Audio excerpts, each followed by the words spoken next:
What is going on, everyone? Welcome back to the Retire Ready podcast. My name is Colin. I'm here with Kyle. Kyle, how you doing today? Great. Looking forward. Super excited to go over this case study, kind of just continuing on that conversation, trying to show our viewers and listeners as much value as possible without kind of diving into the weeds and the details and getting in trouble with compliance. So, Colin, what are we doing today? Yeah, so we're going to continue the case study here with a married couple with roughly $2 million and kind of walk through what that retirement plan would look like for that couple. So to give a little bit of a background for that couple, the husband is currently age 65. The wife is currently age 62. The desired retirement age for the husband is about 66 years old and 10 months, 66 and 10. And for the wife, it is 66 years old.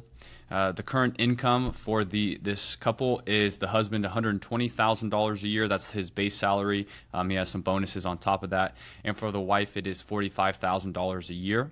When we asked them about their spending goals, what do they desire to spend in retirement, they said they're not really sure. They want us to show them what they're able to spend. So we'll talk through that in this episode here.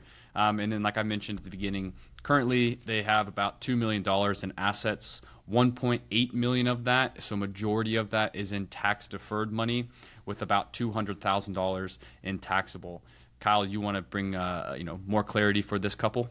Yeah. Hey, congratulations, guys. You've done a great job at saving.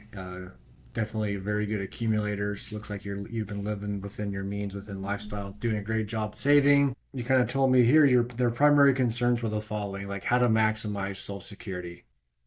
They really educated themselves before, going through this retirement planning process, and they realized it's not about like when they take their Social Security, it's about how they take it, how they're going to claim that around their assets and their tax return, understanding provisional income. So that's really one of their top concerns is like how do they actually maximize that benefit long term, not just say, hey, wait longer to get more. One of their other concerns is about tax planning. As you can see from a tax savings perspective, they don't have any tax diversification. Really, everything they has been going into tax deferred, which is pretty common. For my pre-retirees, my baby boomers, save, defer, defer, defer. Good thing is they've saved a lot of money, right? Now we got to focus on the return of that. So really, what type of tax planning needs to come into effect to potentially lower that tax bill early on in retirement and in their later years? Basically avoid voluntarily overpaying more just because they're making that assumption that, hey, we're going to pay less because we're going to be in a lower tax bracket. The last one really is like aligning all moving parts of their financial life and creating like a successful retirement plan. So they've got a lot of money saved here, so $2 million. Great job at saving. But they're kind of scattered all over. They've got like 6 to 8 different accounts, multiple custodians, hard to track, don't really know what's going on. Is there duplicity? And like their last concern here was like maximizing investment returns. And that's really hard to do, and everything's not really working together. Employer plans are doing one thing, the private sector's here, I got mutual funds here. So really we're trying to avoid the WAG, which is that wild ass guess approach, and it's saying, hey, let's throw in some stuff here, it's going to grow long term, great. But now really kind of focusing on aligning all this stuff, as they approach those retirement years. And then the last note would be they don't work with a current advisor or a broker, but they basically are looking to form that relationship. But they want to make sure that when they make this decision, they're finding someone who's going to provide the most value and that best partner kind of moving forward for the next 30 years of their life. They want to make a good business decision, not just go to some big wirehouse down the street that has billions of dollars under management. They're going to be another fish in the pond, and they're just going to get, all they're going to walk away with is diversified pie charts and no real advice. So that's kind of the background here. Yeah. And so to kick this off, we're going to start with the income side of things, right? So when it comes to income, the goal of retirement and income in retirement is, how are we going to get that? What's the order of withdrawals? How are we going to get this income? When do we need to make adjustments to our income? So we like to follow a 5-step process to kind of help us, get a baseline of what this will look like for income in retirement. So starting with the first step here is, how much can I spend? We want to get a basic idea of what you might be able to spend in retirement. Not necessarily, I want $7,000 a month. It's just, how much am I able to spend in retirement? And then with step two, we're going to explore those options. We're going to see, is there different ways that we can be tax optimized to maybe spend a little bit more in retirement? Maybe we have special goals. We want to buy a vacation home. We want to pay off our mortgage. We want to help our children with their wedding, whatever it may be. We want to explore those options. The next step is to choose a plan. So we're going to lay out different different options, different paths, and we're going to go down this one. We're going to pick this plan. We're going to get started moving down this path of this plan. And once we're on that plan, step number 4 is to monitor that plan. We want to, hey, there might be a change needed here. We might be able to increase our spending. We might have to decrease our spending. Maybe you have a different goal that comes about 5 years from now that you want to talk about, and we're going to help you monitor that plan. And then the fifth and final step of generating income in retirement in a process that we follow is we're going to adjust as needed. So spending up, spending down potentially, different goals that come about, different, you want to buy a new car, whatever it may be, we're going to help you adjust as needed. So that little 5-step process that we follow with income. But Kyle, with this case study specifically, what is the income plan that we have for them?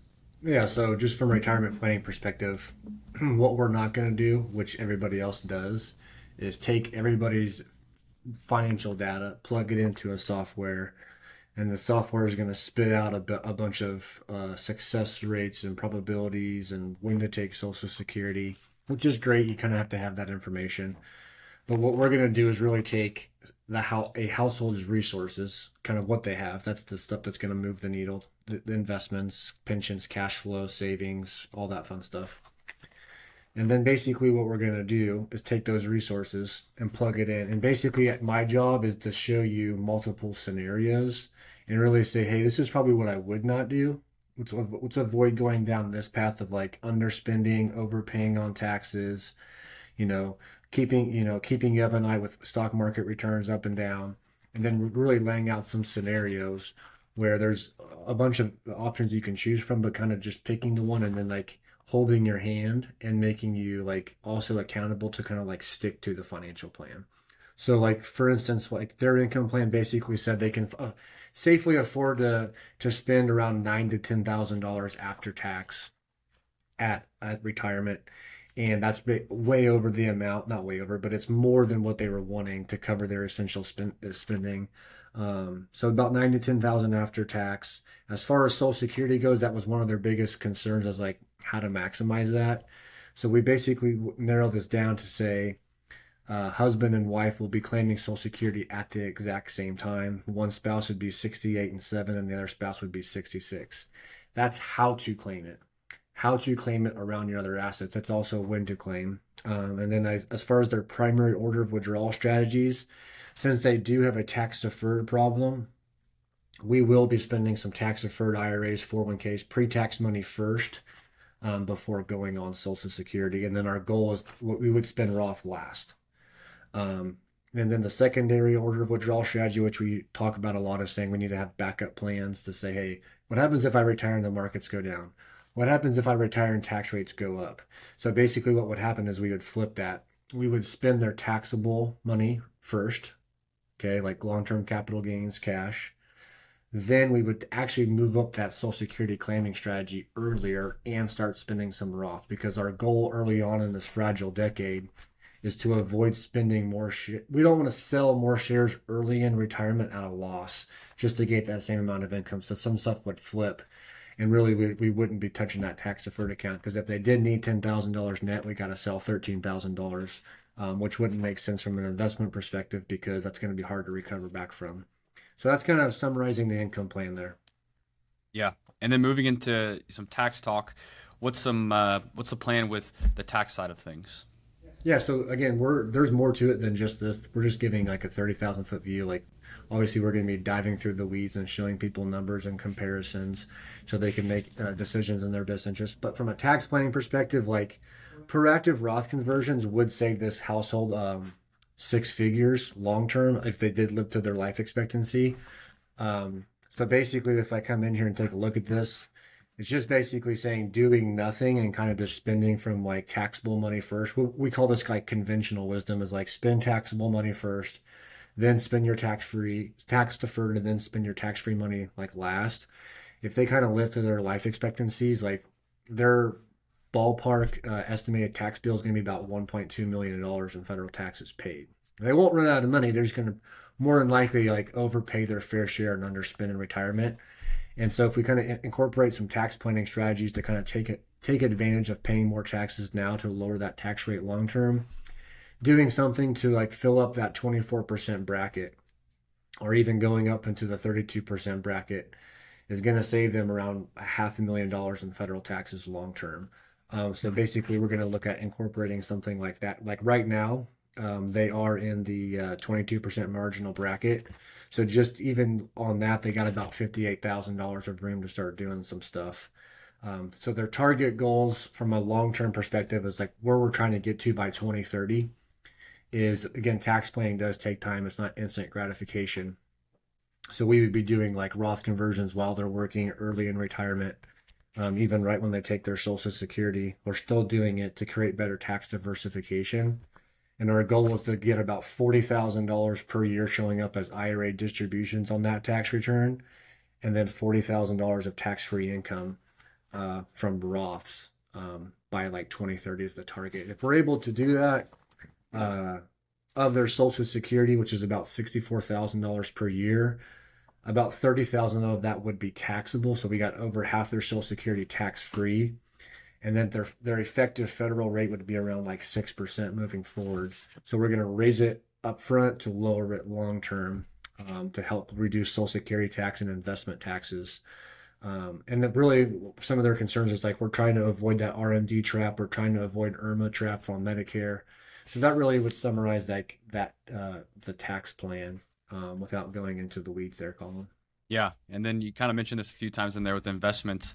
What's the investment side of thing? What's the get rich portfolio different than the stay rich portfolio? What's that side of the investment plan?